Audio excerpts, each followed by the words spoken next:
A última revelação, a guerra final e a glória do rei. No silêncio da meia-noite espiritual, quando a escuridão se espalhava sobre a terra como um véu denso, uma trombeta ecoou no invisível. Era o primeiro som de uma guerra que os séculos aguardavam em mistério. A terra tremeu, o céu escureceu, e os portais celestiais se abriram. Do trono eterno, Deus olhou para a criação. Sua voz ressoou como trovão. É chegada a hora. Despertem os exércitos celestes, que o Cordeiro se prepare, pois o dia da justiça brilhou. E ao som de sua palavra, milhões de anjos se levantaram, como chamas douradas varrendo os céus. Miguel, o príncipe dos exércitos de Deus, se adiantou. Sua armadura reluzia como o sol, e sua espada flamejante cortava o espaço com fogo puro. Ao seu lado, anjos guerreiros tomavam formação, prontos para enfrentar as forças das trevas. No abismo profundo, o dragão despertava. Era Satanás, o antigo inimigo, com 7 cabeças e 10 chifres, cuspindo blasfêmias. Ao redor dele, legiões de demônios, bestas deformadas, se preparavam para o confronto final. Os céus ficaram em silêncio por meia hora. Um silêncio tão profundo que até os astros pareceram parar em reverência. E então, o primeiro trovão partiu o véu entre os mundos. A batalha começou. Do alto dos céus, o Cordeiro apareceu, com olhos como chamas e vestes tingidas de sangue. Em sua mão estava o livro selado com 7 selos, que só ele era digno de abrir. À medida que cada selo era rompido, juízos desciam sobre a terra. O primeiro cavaleiro saiu montado em um cavalo branco. Era a verdade divina, com arco e coroa, vencendo e para vencer. O segundo veio em cavalo vermelho, trazendo a espada da guerra. O terceiro, negro como a noite, trazia a balança do juízo. O quarto, pálido, era a morte, e o inferno o seguia. As cidades caíam. Os reinos do homem se desmoronavam diante dos olhos perplexos de seus governantes. As nações guerreavam entre si, e o medo tomava os corações dos ímpios. Mas os santos clamavam por justiça. No céu, as estrelas se moveram. Anjos desciam como relâmpagos, cruzando os céus com velocidade divina. Cada batalha era um trovão. Cada golpe, uma explosão de luz contra trevas. O dragão tentou devorar a mulher que estava prestes a dar à luz. Mas ela foi protegida. O filho nasceu e foi arrebatado ao trono de Deus. A mulher fugiu ao deserto, onde foi sustentada por tempos e metade de um tempo.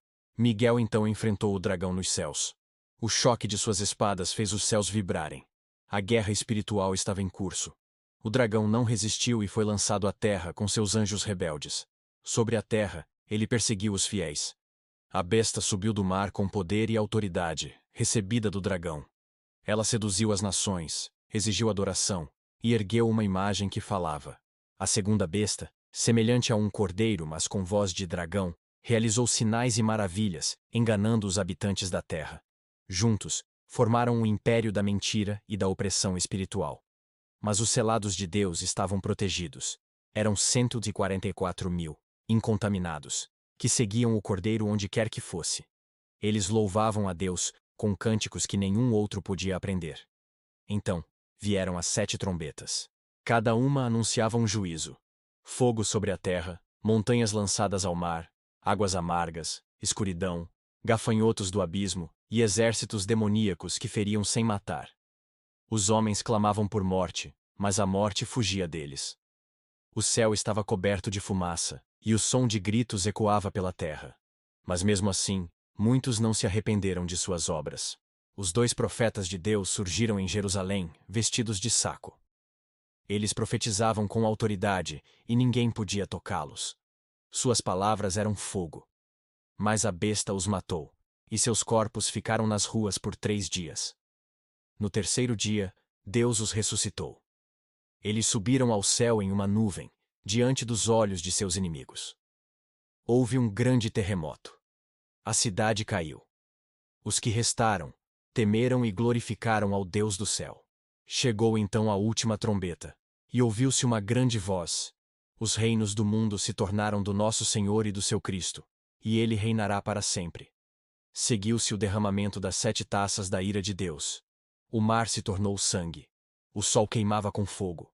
As trevas cobriam o reino da besta. E grandes trovões anunciaram a queda de Babilônia. A grande prostituta, sentada sobre muitas águas, vestida de púrpura e escarlate, caiu.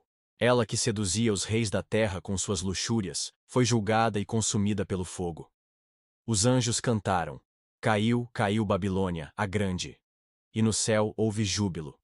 Os justos exultavam, pois o sangue dos mártires havia sido vingado. Então, o céu se abriu novamente. E eis um cavalo branco. O que o montava era fiel e verdadeiro. Seus olhos eram como chamas, e em sua coxa estava escrito: Rei dos reis e Senhor dos senhores. Os exércitos celestiais o seguiam, também montados em cavalos brancos, vestidos de linho puro e resplandecente. O rei marchava para a batalha final. Na planície do Armagedom, os exércitos da besta estavam reunidos. Mas com a palavra de sua boca, o rei os feriu. A besta e o falso profeta foram lançados vivos no lago de fogo. O dragão foi preso por 1000 anos, acorrentado no abismo. E os santos reinaram com Cristo, ressuscitados para a vida. Foi um tempo de paz e justiça, onde a terra foi renovada. Ao final dos 1000 anos, o dragão foi solto. Ele enganou as nações novamente e reuniu Gog e Magog para a última guerra. Mas desceu fogo do céu, e os consumiu. Então, veio o grande trono branco. Os mortos, grandes e pequenos, foram ressuscitados e julgados segundo suas obras. Quem não foi achado no livro da vida, foi lançado no lago de fogo. A morte e o inferno foram destruídos. Já não havia mais dor, nem lágrimas, nem pranto. Deus fez novas todas as coisas. Um novo céu e uma nova terra surgiram. A nova Jerusalém desceu dos céus como uma noiva adornada. Suas portas eram de pérola, suas ruas de ouro. E nela habitava a glória de Deus. Não havia templo, porque o Senhor Deus e o Cordeiro eram seu templo. Não havia sol, pois a glória de Deus a iluminava, e os reis da terra trariam sua glória para ela. As nações andariam à sua luz. Um rio de água viva fluía do trono, e a árvore da vida estava ali, curando os povos. Não haveria mais maldição. Ali, os servos de Deus o serviriam, e verão o seu rosto. Seus nomes estarão em suas testas, e reinarão para todo o sempre. A voz de Jesus ressoou: Eis que venho sem demora. Bem-aventurado aquele que guarda as palavras desta profecia. João caiu aos seus pés, mas foi levantado com graça. Jesus disse: Eu sou o Alfa e o Ômega, o primeiro e o último. Eu venho em breve. E João respondeu: Amém. Vem, Senhor Jesus. E assim termina a visão profética. Uma história de juízo, redenção e glória. Uma batalha entre luz e trevas, onde o Cordeiro venceu e trouxe consigo a eternidade.